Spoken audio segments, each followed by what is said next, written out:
রানীগঞ্জের পর এবার হাওড়া। দিনে দুপুরে আগ্নেয়াস্ত্র নিয়ে সোনার দোকানের দুঃসাহসিক ডাকাতি।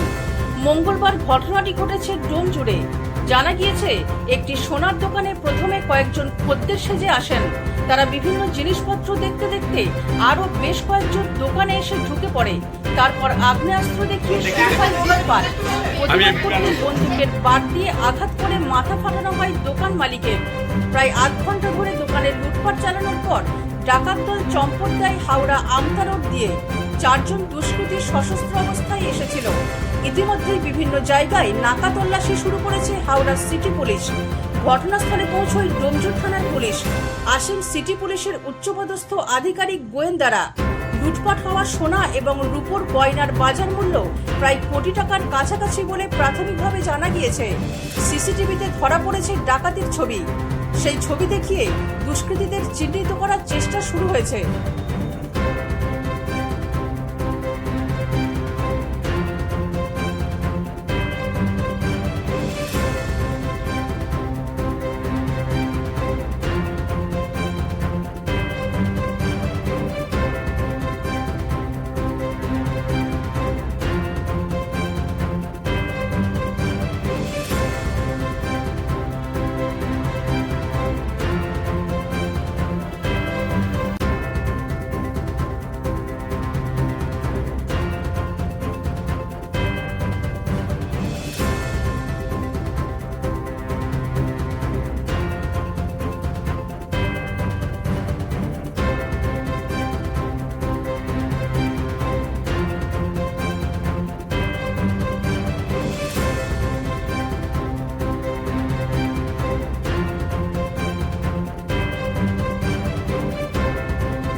দুজনে কাস্টমার সেজে এসেছিল। তারপরে আমরা মাল দেখাচ্ছিলাম, মানে আমি মাল দেখাচ্ছিলাম। তারপরে হুট করে আরও দুজন আসা, এসেই মানে সাডেন এবারে পিস্তল বার করে আর কি অ্যাটাক করতে শুরু করে। বলে নাকি যে চুপ করে থাকতে, নাহলে আর কি মেরে দেবে, এরকমভাবে ওরা আর কি শুরু করে।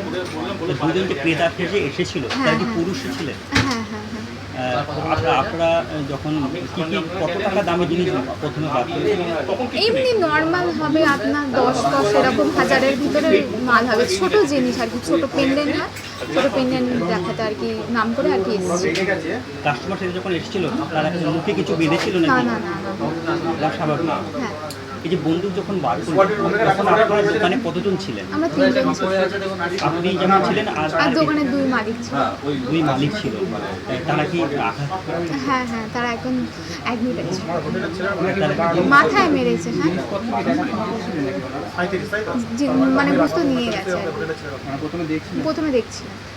তারপরে যখন বন্দুক বার করলেন আর তখন আপনারা আতঙ্কিত হয়ে পড়লেন?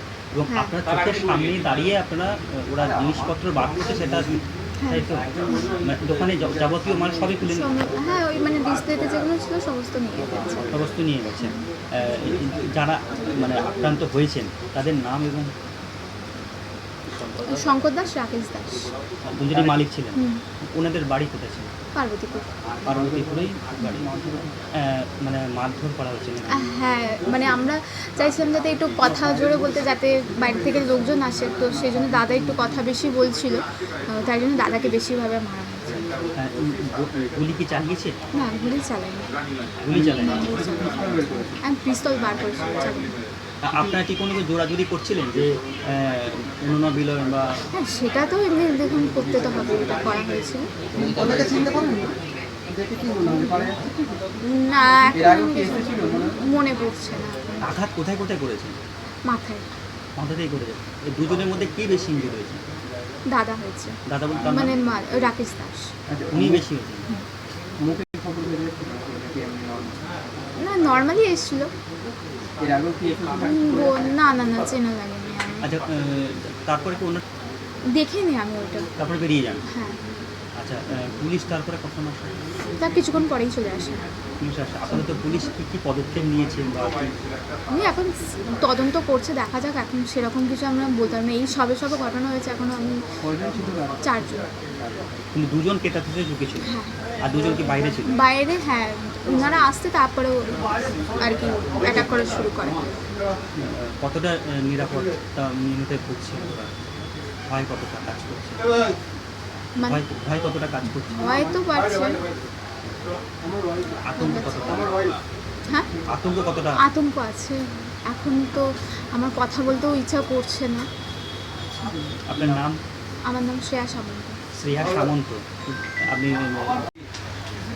12:30 12:30 এখনো পর্যন্ত পুলিশ কি পদক্ষেপ নিচ্ছে বলে মনে করেন?